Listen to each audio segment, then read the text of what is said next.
पति पत्नी दोनों शादी की सालगिरह की खुशियां मनाते हैं, लेकिन पत्नी अपने पति को रास्ते से हटाने का प्लान बना रही होती है क्योंकि महिला अपने ही चाचा से बेइंतहा मोहब्बत करती है और दोनों के बीच कई सालों से अवैध संबंध रहता है।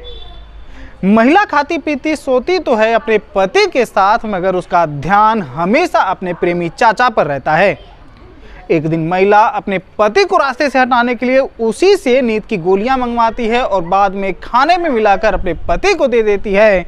अब जब महिला का पति गहरी नींद में सो जाता है तो महिला अपने प्रेमी चाचा को बुलाती है और दोनों उसी बिस्तर पर एक दूसरे की हवस मिटाते हैं जिस बिस्तर पर महिला का पति गहरी नींद में सो रहा होता है।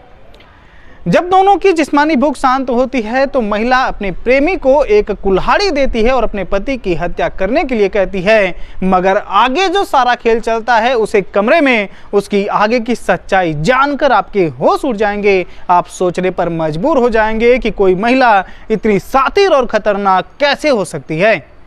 तो चलिए जानते हैं आज की एक और बेहद हैरान और चौंकाने वाली घटना के बारे में। नमस्कार, मैं हूं प्रदीप दुबे और आप सभी लोगों का हमारे चैनल पर बहुत बहुत स्वागत है।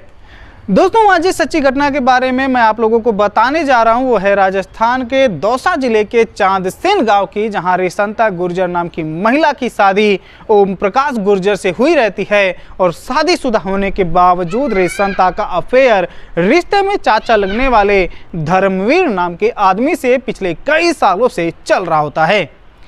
धर्मवीर जो है वो करौली जिले के बालाखेड़ा गांव में रहता है और रिश्ते में रेशंता के दूर का चाचा लगता है। इसलिए जब कभी भी रेशंता अपने मायके जाती तो धर्मवीर भी उससे मिलने रेशंता के घर चला जाता और रात में जब सारे घर वाले सो जाते तो रात के अंधेरे में रेशंता और धर्मवीर दोनों अपनी प्यास बुझाते, एक दूसरे के साथ रंगरेलियां मनाते और जब दोनों चाचा भतीजी की भूख मिट जाती तो दोनों चुपचाप अपने बिस्तर पर सो जाते। ऐसे ही ये वाकया कई सालों तक चलता रहता है और किसी को कानों कान तक खबर तक नहीं होती।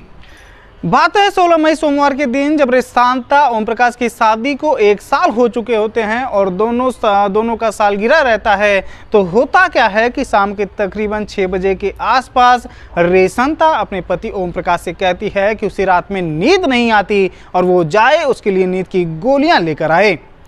ओम प्रकाश मेडिकल स्टोर से नींद की दवा लेकर आ जाता है और रेशंता को दे देता है। अब रेशंता जो कांड करती है उसे जानकर आप यकीन नहीं करेंगे, वो सारी नींद की गोलियां, लगभग 10 गोली रहती है, वो ओम प्रकाश के खाने में मिला देती है और ओम प्रकाश जैसे ही खाना खाकर उठता है तो उसे गहरी नींद आने लगती है और वो अपने कमरे में जाकर सो जाता है। उधर रेशंता देखती है कि ओम प्रकाश गहरी नींद में सो गया है तो वो अपने प्रेमी चाचा धर्मवीर को फोन करती है और उसे अपने घर आने के लिए कहती है। जब धर्मवीर रेशंता के घर पहुंचता है तो सबसे पहले चाचा भतीजी दोनों ओम प्रकाश के बगल में ही शारीरिक संबंध बनाने लगते हैं। चूंकि रेशंता पहले ही ओम प्रकाश को 10-10 नींद की गोलियां खिला चुकी होती है, इसलिए दोनों को पता रहता है कि ओम प्रकाश इतनी जल्दी नहीं उठने वाला है। संबंध बनाने के बाद रेशंता धर्मवीर को एक कुल्हाड़ी देती है और अपने पति ओम प्रकाश को मारने के लिए कहती है, वो भी किस दिन कि जिस दिन दोनों की शादी का सालगिरह रहता है।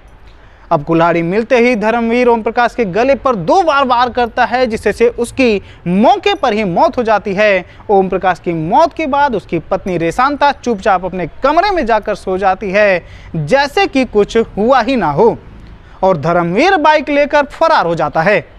सुबह काफ़ी देर तक ओम प्रकाश अपने कमरे से बाहर नहीं आया, तो जब सबने कमरे में जाकर देखा तो जो वहां का मंजर था उसे देखकर पूरे घर में मातम का माहौल हो जाता है। घर वालों ने ओम प्रकाश को बिस्तर पर खून से मरे हालत में देखकर फौरन पुलिस को इसकी सूचना दी और मौके पर एसपी, एएसपी और डीएसपी भारी पुलिस बल के साथ पहुंचते हैं। लाश को कब्जे में लेकर पोस्टमार्टम के लिए भेजा जाता है और मामले की तहकीकात करने में पुलिस जुट जाती है। लगभग 12 घंटे का समय बीता होगा जब पुलिस ने रेशंता से सख्ती से पूछताछ करते हुए कि ओम प्रकाश की हत्या कैसे हुई, किसने की, इस हत्याकांड में कौन कौन शामिल था, सब उगलवा लिया। तो दोस्तों, आज के लिए बस इतना ही। आज की सच्ची घटना पर आपके क्या विचार हैं, वीडियो को लाइक और कमेंट करके जरूर बताएं और अगर चैनल पर नए हैं तो चैनल को सब्सक्राइब भी जरूर करें। धन्यवाद।